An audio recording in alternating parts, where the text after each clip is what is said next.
నమస్తే, నేను ప్రియాంకారావు. రాష్ట్రాన్ని ఏఐ హబ్గా తీర్చిదిద్దేందుకు వరుస భేటీలు నిర్వహించుకుంటున్నారు చంద్రబాబు నాయుడు గారు. అయితే ఢిల్లీ వేదికగా ఏదైతే ఏఐ సమ్మిట్ 2026 జరుగుతుందో దీనికి చంద్రబాబు నాయుడు గారు హాజరయ్యారు. అక్కడున్న ఎవరైతే సీఈఓలు ఉంటారో వాళ్ళందరితో కూడా ఆయన భేటీ అవుతూ ఒక అంశంపై ఆయన ప్రసంగించబోతున్నారు.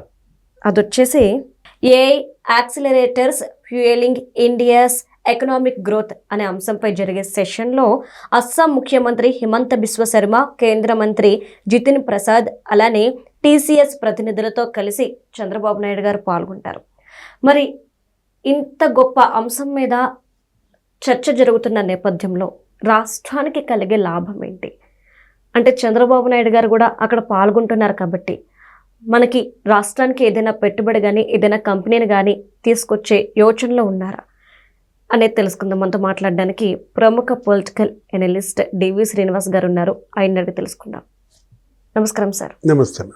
అంటే రాష్ట్రాభివృద్ధి కోసం అహర్నిశలో కష్టపడుతున్నారు అని ఒప్పుకోక తప్పని పరిస్థితి. ఎందుకంటే ఢిల్లీలో జరుగుతున్న సమ్మిట్కి కూడా చంద్రబాబు నాయుడు గారు హాజరయ్యి ఆయన ఒక అంశం మీద చర్చకి పాల్గొంటున్నారు. ఈ నేపథ్యంలో రాష్ట్రానికి కలిగే లాభం ఏంటి అనేది ఒక పాయింట్ అయితే, ఒక ఇంకా ఎదుగుతున్న రాష్ట్ర సీఎం ఇలాంటి చర్చల్లో పాల్గొనడం అంటే మొన్న మోడీ గారు కూడా అన్నారు ఈ డిజిటల్కి సంబంధించి గురువు అయిపోయారు చంద్రబాబు నాయుడు గారు అని చెప్పేసి.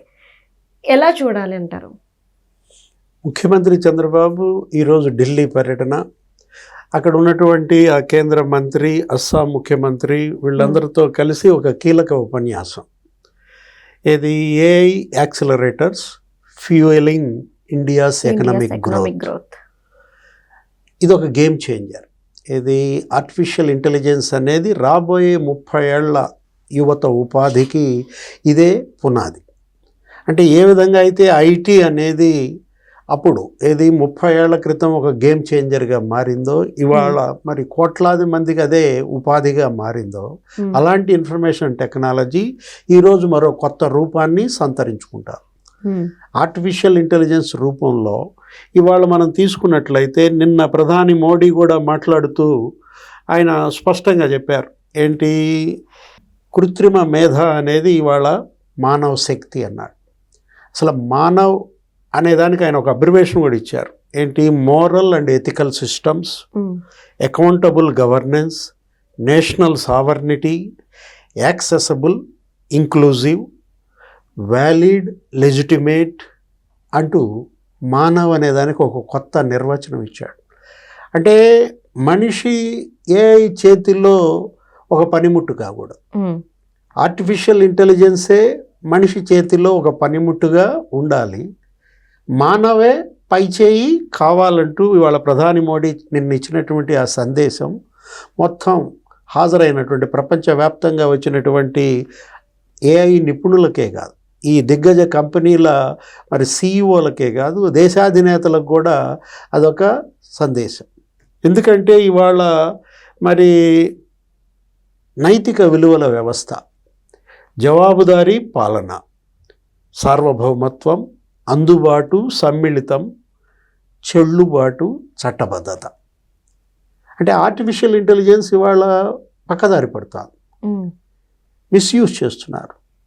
అది జరగకూడదంటూ ప్రధాని సరైనటువంటి దిశానిర్దేశంలో ఆర్టిఫిషియల్ ఇంటెలిజెన్స్ నడపాల్సిన ఆవశ్యకత పైన నిన్న సుందర్ పిచాయ్ లాంటి దిగ్గజాలందరితో కూడా అయినటువంటి ఇచ్చిన దీంట్లో ఈరోజు ముఖ్యమంత్రి చంద్రబాబు ఆ సమ్మిట్లో ఒక ప్రత్యేక ఆకర్షణ కాబోతున్నారు. ఈ సందర్భంగా ఆయన మరి ఆంధ్రప్రదేశ్లో ఆర్టిఫిషియల్ ఇంటెలిజెన్స్ యూనివర్సిటీ ఒకటి నెలకొల్పాలని, ఏఐ ట్యూటర్స్ ఏది ఆ చెన్నై దాంతో కూడా ఒక ఒప్పందం చేసుకోబోతున్నటువంటి పరిస్థితి. నెక్స్ట్ ఇక్కడికి వచ్చేసరికి ఆయన ఈరోజే అడోబ్ శంతన్ నారాయణ్తో, తర్వాత ఆటోడెస్క్, ఆ తర్వాత ఈ ఆరామ్కో ఇండియా, ఈ కంపెనీల ప్రతినిధులందరితో కూడా ఆయన సమావేశం కావడం, ఆంధ్రప్రదేశ్లో ఈ ఇన్వెస్ట్మెంట్స్కు ఉన్నటువంటి అవకాశాలని వాళ్ళ దృష్టికి తీసుకువెళ్ళడం. మొత్తం మొన్న రిజిస్ట్రేషన్స్ కూడా మనం చూసాం. ఏఐకి ఇవాళ శిక్షణ ఇవ్వడం కోసం మరి ఆన్లైన్లో పెడితే 50,000 మంది పైన హాజరయ్యారు. 1,00,000 మంది ఏఐ నిపుణులని ఆంధ్రప్రదేశ్ నుంచి తయారు చేయాలన్నటువంటి ఒక సంకల్పంతో ఇవాళ ఏపీ ప్రభుత్వం పనిచేస్తోందన్నమాట. దీనికి సంబంధించి మరి ముఖ్యమంత్రి అక్కడ మద్రాస్ ఐఐటితో ఒక ఎంఓయు చేసుకుంటున్నారు. ఇదే ఏఐ ట్యూటర్ అనేది దాంట్లో తీసుకుంటూ నెక్స్ట్ ఏఐ లివింగ్ ల్యాబ్స్ కూడా ఎన్విడియా భాగస్వామ్యంతో దాన్ని ఏర్పాటు చేస్తున్నారు.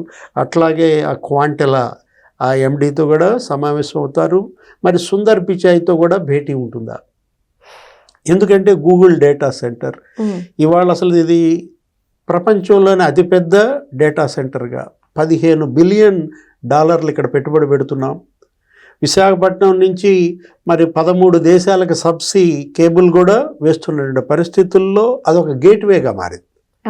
ఇది విశాఖపట్నం నీకు ఈస్ట్ కోస్ట్కి ఒక గేట్వే, ఒక ముఖద్వారంగా మారుతున్న పరిస్థితుల్లో ప్రపంచం దృష్టి విశాఖపట్నం వైపు. మొత్తం డేటా సెంటర్లన్నీ వాళ్ళ విశాఖపట్నంలో మరి పెడుతున్నటువంటి నేపథ్యంలో అదొక డేటా హబ్గా మారుతుంది. ఏది ఇటు గూగుల్ డేటా సెంటర్తో పాటు రిలయన్స్ వాళ్ళకి డేటా సెంటర్ పెడుతున్నారు. అంటే గూగుల్ అదానితో కలిసి పనిచేస్తోంది. వాళ్ళిద్దరిది కలిపి ఒక డేటా సెంటర్ 1,38,000 కోట్లతో వస్తున్నటువంటి పరిస్థితి. మరి రిలయన్స్ కూడా ఒక 98,000 కోట్లతో వాళ్ళు కూడా ఒక డేటా సెంటర్ పెడుతున్నారు. సిస్కో అనేటువంటి వాళ్ళు ఒక 15,000 కోట్లతో వాళ్ళు పెడుతున్నారు. బ్రూక్ ఫీల్డ్ అనేటటువంటి సంస్థ కూడా మరి 1,38,000 కోట్లతో వాళ్ళు కూడా ఒక డేటా సెంటర్ పెడుతున్నటువంటి దీంట్లో మొత్తం ఇవాళ ఉత్తరాంధ్ర ఒక డెస్టినేషన్గా మారింది. విశాఖపట్నం ఇవాళ అటు డేటా అనలిటిక్స్, డేటా సైన్స్కే కాదు ఆర్టిఫిషియల్ ఇంటెలిజెన్స్కి కూడా ఇవాళ ఒక డెస్టినేషన్ అవుతున్న పరిస్థితుల్లో అమరావతి ఏంటది క్యాపిటల్ అన్నమాట.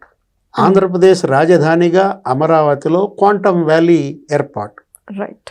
ఆ క్వాంటమ్ వ్యాలీ కూడా ఒక 133 క్యూబిట్ సామర్థ్యంతో మరి 180 రోజుల్లో దాన్ని రెడీ చేస్తున్నారు. అక్కడ 3-4 క్వాంటమ్ సెంటర్స్ వస్తున్నాయి. మైక్రోసాఫ్ట్ క్వాంటమ్ సెంటర్ వస్తుంది. ఇప్పుడు ఈ TCS, L&T, IBM వాళ్ళ క్వాంటమ్ సెంటర్ అసలు సిద్ధమైపోయింది. జపాన్ కూడా అక్కడ క్వాంటమ్ సెంటర్ పెట్టడానికి ముందుకు వచ్చింది.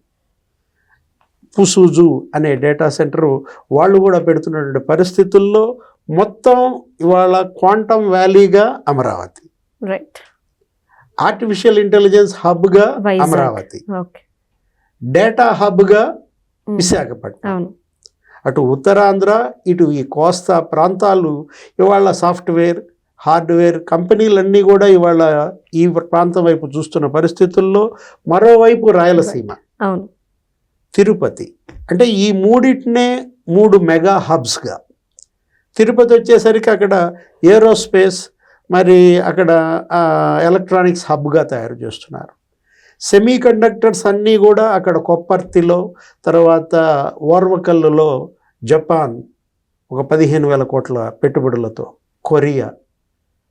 మోడీ ప్రభుత్వం ఆ 2 సెమీ కండక్టర్స్ ప్లాంట్స్కి మరి అక్కడ ఆమోదం చెప్పినటువంటి పరిస్థితుల్లో అటు రాయలసీమ, తిరుపతి అదొక మెగా సిటీగా అమరావతి, మరొక మెగా హబ్గా విశాఖపట్నం ఒక మెగా హబ్గా, ఈ 3 క్లస్టర్లని ఇవాళ ఈ 3 గ్రోత్ ఇంజిన్స్గా ఆంధ్రప్రదేశ్ భవిష్యత్తు నిర్మాణానికి చేస్తున్నటువంటి కృషి. గతంలో మనం చూసాం మొబైల్ మ్యానుఫ్యాక్చరింగ్ హబ్గా తిరుపతి. దేశంలో 10 మొబైల్ ఫోన్లు తయారైతే దగ్గర ఒక 5 ఫోన్లు తిరుపతిలోనే. ఈ ఫాక్స్కాన్, డిక్సన్ ఇవన్నీ కూడా మనం చూసాము. శ్రీ సిటీ సజ్లు అసలు కంప్లీట్ ఫాక్స్కాన్లో అయితే మహిళా ఉద్యోగులే. వాళ్ళ శ్రీ సిటీలో 250 యూనిట్లు వస్తే దాంట్లో ఒక 200 యూనిట్లు మరి చంద్రబాబు హయాంలోనే నెలకొల్పినటువంటి పరిస్థితుల్లో అక్కడ క్రిస్ సిటీ ఒకటి వస్తుంది. అంటే కృష్ణపట్నం పోర్ట్ నేపథ్యంలో అక్కడ అభివృద్ధి చెందుతున్నటువంటి క్రిస్ సిటీ. అటు రక్షణ పరిశోధన సంస్థలన్నీ కూడా అక్కడ రాయలసీమలో పెట్టుబడులు ముందుకు వస్తున్నాయి. ఎందుకంటే అది బెంగళూరుకి చెన్నైకి దగ్గరగా ఉండటం.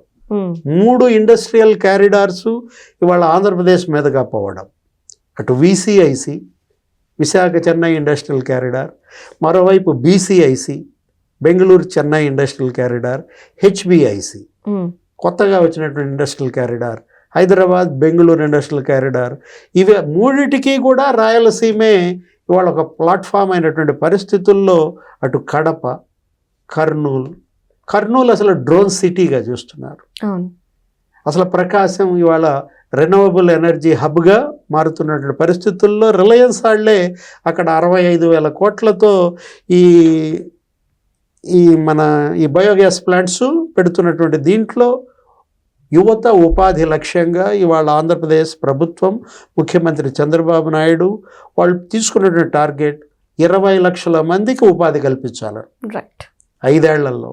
అందుకోసం అసలు ఒక 50 లక్షల మందికి ఉపాధి కల్పించేటువంటి ప్రాజెక్టులు తెచ్చే ఒక భగీరథ ప్రయత్నం, ఒక బృహత్తర కృషి ఈరోజు మరి ఆర్టిఫిషియల్ ఇంటెలిజెన్స్ సమ్మిట్ ఎంత మేరకు సత్ఫలితాలు ఇస్తుందో, ఎన్ని ఆర్టిఫిషియల్ ఇంటెలిజెన్స్ సంస్థలు మరి ఆంధ్రప్రదేశ్ వైపు ఈరోజు ఒప్పందాలు చేసుకుంటాయో చూడాలి. Right. Thank you so much sir. నమస్తే.